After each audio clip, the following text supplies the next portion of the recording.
El otro día estaba limpiando el cuarto de mi hija y encontré su diario. Lo leí y me quedé completamente traumada con lo que decía. La experiencia fue tan impactante que durante días no pude conciliar el sueño, repasando una y otra vez cada palabra escrita en aquellas páginas. Mi hija tiene 16 años y siempre ha sido una niña muy educada, tranquila e inteligente. Su carácter dulce y su sonrisa sincera han iluminado nuestra casa desde que era pequeña, convirtiéndose en el centro de mi universo. Desde pequeña siempre le ha ido bien en la escuela y nunca me dio problemas de ningún tipo, ni siquiera durante su infancia o en los primeros años de la adolescencia. Sus profesores siempre la elogiaban en las reuniones escolares, destacando no solo su brillantez académica, sino también su madurez emocional y su capacidad para llevarse bien con todos sus compañeros. Y creo que justamente por eso fue que me sorprendí tanto con lo que encontré escrito entre las páginas de su diario personal. La discrepancia entre la hija que yo creía conocer perfectamente y la persona que se revelaba en aquellas páginas íntimas era abismal, como si hubiera estado viviendo con una completa desconocida. Jamás hubiera imaginado que dentro de ella existieran esos pensamientos y esas emociones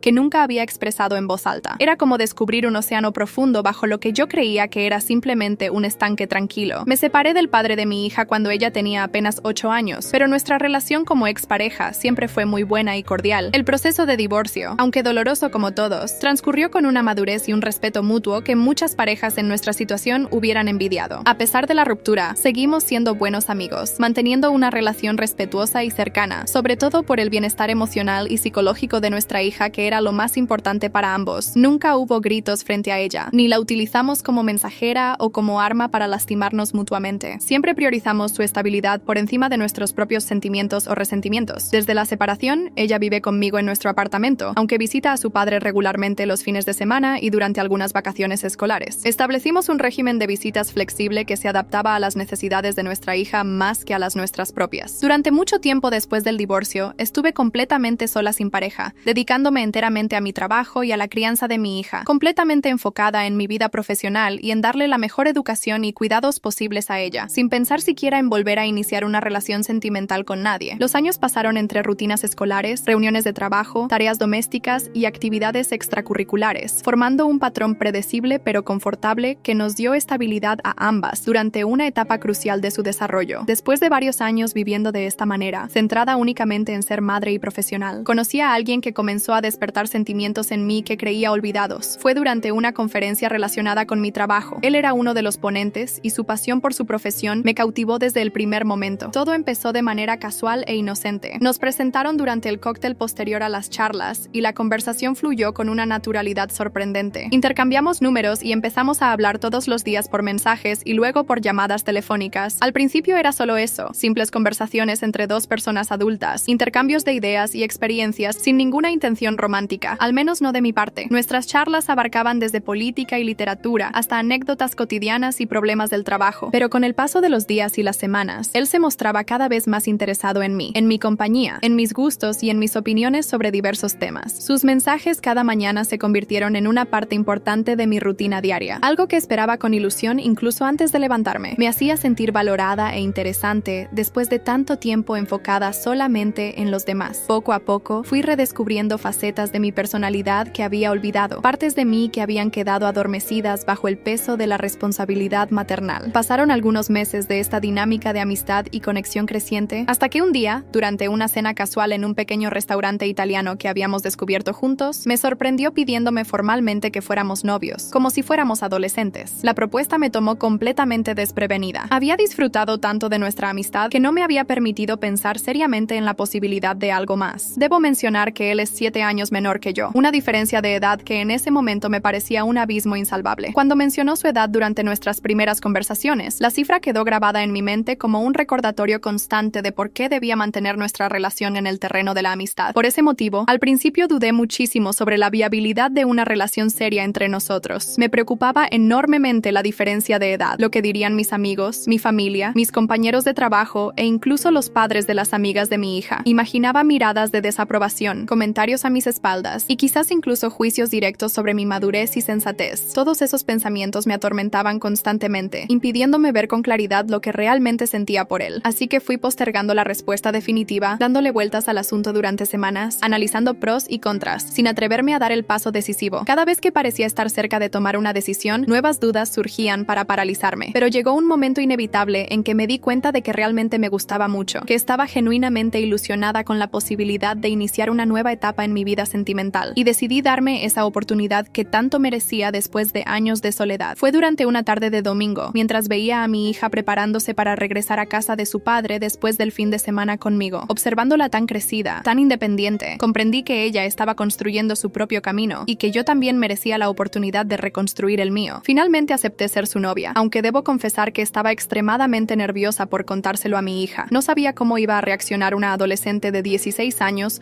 ante la noticia de que su madre, después de tantos años sola, ahora tenía una pareja y además considerablemente más joven. Durante días ensayé mentalmente diferentes formas de darle la noticia, anticipando sus posibles reacciones y preparando respuestas para sus preguntas. Temía su rechazo, su incomprensión o incluso su disgusto ante esta nueva situación familiar. Mi mayor preocupación era que pensara que este nuevo amor significaría menos atención o menos amor para ella, cuando la realidad era que mi corazón simplemente se había expandido, no dividido. Pero para mi absoluta sorpresa, cuando finalmente reuní el valor para hablar con ella durante una cena especial que preparé para la ocasión, reaccionó extraordinariamente bien. Recuerdo vívidamente cómo su rostro se iluminó con una sonrisa genuina mientras yo, nerviosamente, le explicaba la situación. No solo aceptó la noticia con madurez, sino que se alegró muchísimo por mí, como si hubiera estado esperando secretamente que yo encontrara a alguien especial. Me abrazó fuertemente y me dijo que merecía ser feliz, que ya era hora de que pensara en mí misma y no solo en ella. Incluso bromeó diciendo que ya era hora de que saliera de mi cueva y volviera al mundo de los adultos. Sus palabras me conmovieron profundamente y me hicieron sentir que había criado a una jovencita empática y comprensiva, capaz de ver más allá de sus propias necesidades y deseos. Aquella reacción inicial me dio la confianza para seguir adelante con la relación, creyendo que todo marchaba perfectamente en nuestro pequeño núcleo familiar. Las semanas siguientes transcurrieron en un estado de felicidad tranquila que hacía años no experimentaba. Sin embargo, con el paso de las semanas y los meses, su comportamiento empezó a cambiar gradualmente, pero solo conmigo. Al principio eran cambios tan sutiles que casi podía convencerme a mí misma de que los estaba imaginando. Los cambios fueron sutiles al principio, casi imperceptibles, pero se fueron haciendo cada vez más evidentes hasta que resultó imposible ignorarlos. Comenzó a mostrarse distante cuando antes era cariñosa y comunicativa. Las conversaciones que antes fluían naturalmente durante la cena se volvieron monosilábicas y forzadas. Los abrazos espontáneos que solía darme al llegar de la escuela se volvieron cada vez más escasos hasta desaparecer por completo. Empezó a cerrar con llave la puerta de su cuarto cada vez que estaba allí, algo que nunca antes había hecho en todos los años que llevábamos viviendo solas. El sonido del cerrojo girando se convirtió en un doloroso recordatorio de la barrera invisible que estaba creciendo entre nosotras. Debo aclarar enfáticamente que mi novio jamás se quedaba a dormir en nuestra casa, ni utilizaba nuestro baño para ducharse o para sus necesidades personales. Desde el principio establecimos límites claros precisamente para respetar el espacio de mi hija y no invadir su hogar con una presencia masculina que pudiera resultarle incómoda. Solo venía ocasionalmente, nos quedábamos un rato conversando en la sala o viendo alguna película, compartíamos una comida y luego se marchaba a su propio apartamento. Nunca hubo manifestaciones excesivas de afecto frente a ella, ni comportamientos que pudieran resultarle embarazosos o inapropiados. Siempre se comportó con absoluto respeto hacia mi hija y hacia nuestro espacio, especialmente consciente de la presencia de una adolescente en la casa. En varias ocasiones, incluso trajo pequeños regalos para ella, o se interesó genuinamente por sus estudios y actividades. Aún así, a pesar de estas precauciones y límites que habíamos establecido cuidadosamente, ella comenzó a encerrarse sistemáticamente cada vez que estábamos las dos solas en casa, como si mi sola presencia le resultara incómoda o amenazante de alguna manera que yo no lograba comprender. El apartamento, que antes había sido un espacio de complicidad y comunicación abierta, se transformó en dos territorios separados por paredes invisibles pero impenetrables. Cuando yo llamaba insistentemente a la puerta de su habitación para hablar con ella o preguntarle si necesitaba algo, simplemente no me respondía o me decía con voz apagada que estaba ocupada estudiando y no quería ser molestada. Esta actitud era completamente nueva y desconcertante para mí, especialmente porque nunca había sido del tipo de adolescente que se encierra en su mundo y evita el contacto familiar. Por el contrario, siempre había sido comunicativa y abierta sobre sus experiencias, sus amistades y sus sentimientos. La situación empeoró cuando un día me di cuenta de que había cambiado la contraseña de su teléfono celular. Lo noté casualmente mientras le pedía su teléfono para hacer una llamada rápida porque el mío se había quedado sin batería. Anteriormente siempre habíamos tenido un acuerdo de transparencia. Yo respetaba su privacidad, pero conocía sus claves por motivos de seguridad. No era que yo revisara sus mensajes o aplicaciones regularmente. Nunca lo hacía, pero habíamos acordado que en caso de emergencia yo debía poder acceder a su dispositivo. Cuando le pregunté por qué había cambiado la contraseña sin avisarme, se negó rotundamente a decírmela, argumentando que ya era lo suficientemente mayor para tener su propia privacidad. La frialdad en su mirada mientras pronunciaba esas palabras era algo que nunca había visto antes en ella. Aquello me dolió enormemente, no tanto por no conocer la nueva clave, sino por el tono desafiante y la mirada fría con que me lo dijo, como si yo fuera una intrusa en su vida en lugar de su madre. Intenté explicarle que no se trataba de controlarla, sino de protegerla, pero mi argumentación cayó en oídos sordos. A pesar de todos estos cambios preocupantes, debo reconocer que nunca me habló mal ni me faltó al respeto de manera directa o explícita. Mantuvo siempre un nivel básico de cortesía y educación en nuestros intercambios cada vez más escasos. Jamás me levantó la voz ni me contestó de mala manera cuando le preguntaba algo, aunque sus respuestas se habían vuelto cada vez más cortas y evasivas. Simplemente su forma de tratarme cambió por completo. Ya no había complicidad, ni risas compartidas, ni confidencias antes de dormir como solíamos tener. Las maratones de películas de los viernes por la noche, tan esperadas por ambas en el pasado, quedaron reducidas a un recuerdo lejano. Las salidas de compras o a tomar helado, que antes eran motivo de alegría compartida, ahora eran rechazadas con excusas cada vez más elaboradas. Era como si de repente fuéramos dos extrañas compartiendo techo y nada más, conectadas por un vínculo biológico, pero emocionalmente cada vez más distantes. Un día particularmente significativo que marcó un antes y un después en nuestra relación, ella estaba en la escuela asistiendo a sus clases regulares y yo, con un justificante médico por una leve indisposición, me quedé en casa recuperándome. No era nada grave, solo un resfriado fuerte que me había dejado sin voz y con un dolor de cabeza persistente que me impedía concentrarme en el trabajo. Decidí aprovechar ese tiempo a solas para hacer una limpieza a fondo del apartamento, algo que llevaba semanas posponiendo debido a mis múltiples ocupaciones laborales y personales. La casa había acumulado ese desorden sutil que se va instalando gradualmente cuando la vida cotidiana nos sobrepasa. Revistas apiladas, esquinas polvorientas, cajones desordenados. Limpié meticulosamente todos los rincones de la sala, la cocina, los baños y mi habitación, experimentando esa satisfacción particular que solo una buena sesión de limpieza puede proporcionar, hasta que finalmente llegué a su cuarto, el último espacio que quedaba por ordenar. Dudé un momento antes de entrar, consciente de que aquel territorio se había vuelto prácticamente vedado para mí en los últimos meses, pero me convencí a mí misma de que solo se trataba de una limpieza rutinaria, no de una invasión a su privacidad. Yo soy de esas personas meticulosas que cuando se proponen limpiar, lo hacen de manera exhaustiva, levantan cada objeto, revisan debajo de cada mueble, reorganizan cada cajón y estantería buscando aquello que ya no sirve o que está fuera de lugar. Es casi una terapia para mí, una forma de recuperar el control sobre el entorno físico cuando la vida emocional se vuelve demasiado caótica. Y precisamente mientras realizaba esta limpieza concienzuda en su habitación, moviendo algunos libros de su estantería para quitarles el polvo acumulado, encontré algo que llamó poderosamente mi atención y que cambiaría para siempre la forma en que veía a mi hija. Un diario de tapas rojas con un pequeño candado decorativo. Un diario personal que ni siquiera sabía que existía hasta ese momento. Estaba cuidadosamente escondido detrás de una fila de libros escolares, como si su dueña hubiera calculado que sería el último lugar donde alguien buscaría. En ese instante, mi primer impulso instintivo como madre fue abrirlo y leer su contenido para entender qué estaba pasando con mi hija, qué pensamientos o sentimientos estaba ocultando detrás de su repentina frialdad y distanciamiento. La preocupación maternal y el deseo de protegerla, de ayudarla si estaba atravesando algún problema que no se atrevía a compartir conmigo, casi me llevaron a traspasar esa línea, pero inmediatamente después me invadió un terrible sentimiento de culpa, como si estuviera a punto de traspasar una línea invisible que no debería cruzar, invadiendo demasiado su privacidad y traicionando su confianza de manera irreparable. El debate ético dentro de mi cabeza fue intenso. ¿Hasta dónde llega el derecho de una madre a conocer la vida interior de su hija para protegerla? ¿Dónde termina mi responsabilidad como madre y comienza su derecho a la privacidad como individuo en formación? Así que, respetando ese límite ético, con un esfuerzo considerable dejé el diario exactamente donde lo había encontrado, tratando de que pareciera que nunca había sido descubierto, y continué con mis labores de limpieza en otras partes de la habitación. Me repetía a mí misma que debía respetar su espacio, que la confianza se construye con respeto, no con invasiones. Sin embargo, mientras seguía ordenando sus pertenencias, colocando la ropa limpia en el armario y reorganizando los objetos de su escritorio, no podía dejar de pensar obsesivamente en ese diario. Era como si aquel pequeño libro rojo ejerciera una atracción magnética sobre mí, como si contuviera las respuestas a todas las preguntas que me atormentaban sobre el cambio en nuestra relación. La imagen del diario escondido entre los libros aparecía en mi mente una y otra vez, tentándome. Algo dentro de mi mente, una voz insistente que trataba de justificar lo injustificable, me decía: léelo, léelo, necesitas saber qué le está pasando a tu hija, es por su bien, es tu deber como madre. La curiosidad y la preocupación maternal luchaban contra mis principios morales sobre el respeto a su intimidad, librando una batalla silenciosa pero intensa dentro de mí. Durante casi una hora resistí la tentación. Terminé de limpiar su cuarto, tratando de concentrarme en tareas mecánicas que no me dejaran pensar, e incluso comencé a preparar el almuerzo para distraerme, picando verduras con más energía de la necesaria. Pero el pensamiento pensamiento del diario seguía atormentándome como un eco persistente que se negaba a desaparecer. Y al final, debo confesarlo con vergüenza y con un profundo sentimiento de culpa que aún hoy me persigue, no aguanté más la incertidumbre. La preocupación por el bienestar de mi hija, mezclada con una curiosidad que me avergüenza reconocer, venció mis escrúpulos éticos. Regresé sigilosamente a su habitación como si fuera una intrusa en mi propia casa, con el corazón latiendo aceleradamente y los oídos atentos a cualquier sonido que pudiera indicar un regreso inesperado. Fui directamente hasta la estantería donde lo había dejado, aparté los libros que lo ocultaban y lo agarré con manos temblorosas, sintiendo su peso como una carga de culpabilidad entre mis dedos. Miré el pequeño candado decorativo, que resultó ser más simbólico que funcional, y después de un momento de duda final, un último instante en que todavía podía hacer lo correcto y devolver el diario a su escondite, cedí a la tentación. Empecé a leer esas páginas que contenían los secretos más íntimos de mi hija, sin imaginar las consecuencias emocionales que esa decisión tendría para mí, cómo transformaría para siempre la forma en que veía a mi propia hija y a nuestra relación. Lo que encontré escrito en aquellas páginas me dejó sin aliento, incapaz de procesar la magnitud de lo que estaba descubriendo, y supe en ese momento que nunca volvería a ver a mi hija de la misma manera.